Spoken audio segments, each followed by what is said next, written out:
Here with Andrew, who's won 2 locals with Jesmon now. Two. Clearly broken. Best deck? Unbeatable. Except the ones that I lost. Don't worry about them. Yeah, don't worry about it. Don't worry. Doesn't count. Yeah, went pretty good. Suppose I'll just come straight into it. I took a lot of inspiration from Huang Zero's list, so shout out to him, of course. But I made a few tweaks for how I like to play the deck. He's probably playing it the absolute best optimal, but you know, I like to have some fun too, so that's fun. So 4 Koro is the egg, most consistent draw egg of the lot. It's nice because the Yukos and the level 3s, when you're desperate for draw, you can just still get a draw. I was running the Grumon at first, but everyone's right, this is way better. Draw card good. Draw card good. 4 BT13 Huck, yeah, gains your memory when system ones are played. Sometimes you can play, sometimes pass turn with one of these on the field to put pressure that it might also jump up a stack for free if your opponent doesn't deal with it, so I like it for all of its effects. A lot of times you won't resolve this, but someone might waste resources killing it because, again, they don't want you to get a free stack that starts evoing up if they don't address it. 3 new Huckmon. I think 3 or 4 is fine with this. I ended up cutting it to make some space. The DP is nice. The DP is actually very nuts with Alliance. Like, every 1,000 you see on these cards might as well be 2, 3, or 4 because you go to Alliance and it's kind of multiplicative, right? So that's actually much better than it looks, much better than the old ones which only gave the stack hit. And then the move up for the draw and memory, it's okay, it comes up. He's good, I like it. Yeah, 2 Oko, again, Huang was running this. I actually really like it because I agree, you kind of want to see these little guys or nothing, and sometimes you need to see your other pieces. Uko's nice for that. You don't really have room to run 4 of them, but that's fine. Yeah, super small rookie count. What was that? 4, 3, 2. It's like 7 that are red, and then another 2, so then 4 that are white. So 2 Blanc.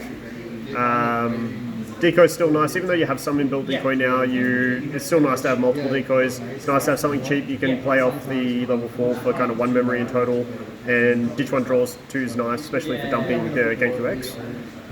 So this is really solid. I wouldn't even hate running this at 3 or 4. I think it's an extremely good consistency piece. Yeah, great card. 4 new Bauhawk. Not a whole heap to say. This is the thing that starts off your combo. So some of the cheap, you can either go to the sister line and some of the really cheap sister, go into the 5 for free, go into Jesmon for free, wombo comp that way, or you can do the Genki line. Either way, it's all revolved around this, which makes all the search cards, including the Yukos, much easier to justify because even though we've got this Bauhawk, which can still do some things, this is the one you want to have. So speaking of which, so we still got the 2 other Bauhawk. I really like this one. You can still combo off the Jesmon line this way because you can still hard play a sister. It'll trigger to go into the 5. The 5 tap the sister, go into the Jesmon. Like, you can still combo off with this. It's just not as good of a starter. But in the mid to late, this increases in value as well. I run 2 of the BT10CL. I don't really value this as highly as others seem to. It's a bit more awkward to bring down with the level 4. Sometimes you high roll into the super wombo combo where you get to go Jesmon and Genku X all in one line. But I find that's a bit inconsistent and I don't love it as much. I still like it at 2. I just couldn't justify the 3rd one. So in place I've got the 1 structure deck 1 for looking top 3, so it's just another searcher. It gives reboot when you don't have reboot. Just a solid card. And then I really like the 1 Awaken. This gave me some grief today. So persistently stunning something that's a problem and then getting to recover. As long as you're going over this for free from trash, really, really good in a grind game scenario. Super good against rush decks. Yeah, there's definitely some decks. So it effectively stops 2 attacks every turn. As long as you're evolving it from trash, you're stunning 1 thing, going back into security, so it's trading off against 2 things. So I really like it as a one-off. 4 Savior Huck, this is probably the best card in the deck now. So pops 5k lower, helps you deal with some things, and then you get to cheat into Jesmon. Like, this is the memory cheat the deck was missing to actually be viable again. And then the Alliance is incredible. You get up some ridiculous numbers. I think I had a game on last week against Ben where I had 2 big stacks and I think it was like 42k swinging. Yep, so 42k. Gets some ridiculous stuff.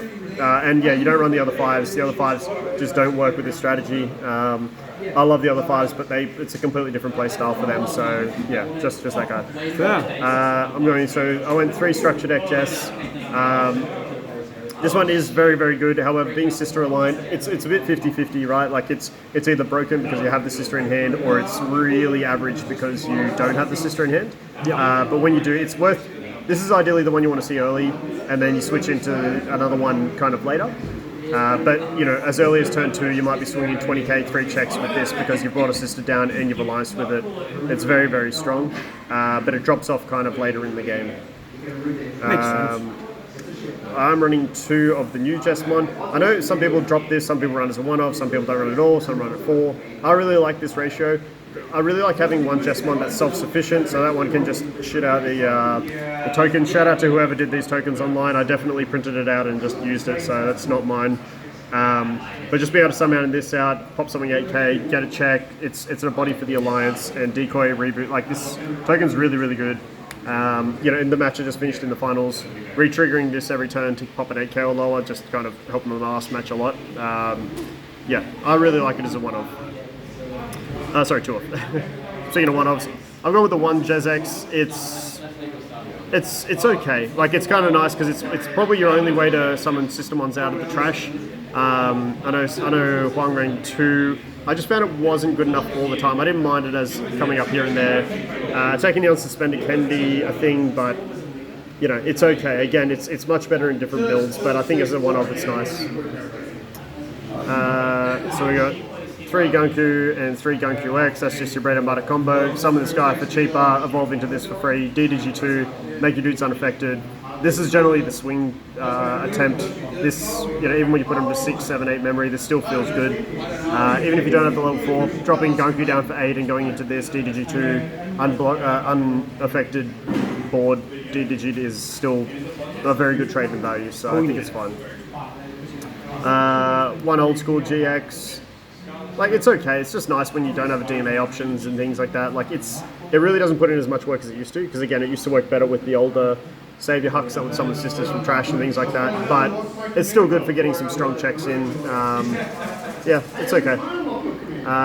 New GX as a 2-of. Look, it's much better to use it as an actual ace. It's nice, and then usually on the clapback you go for game because you'll be attaching lots of dudes. So ideally you're going over Genku X with Genku under it.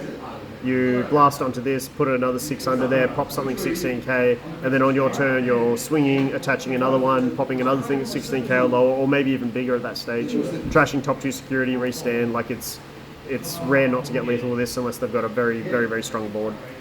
That's it for the monsters, and then the rest is pretty standard. So 2 Garnet Memory Boosts to help fill out the deck, just searches everything except the white cards, which sometimes hurts, but Yeah.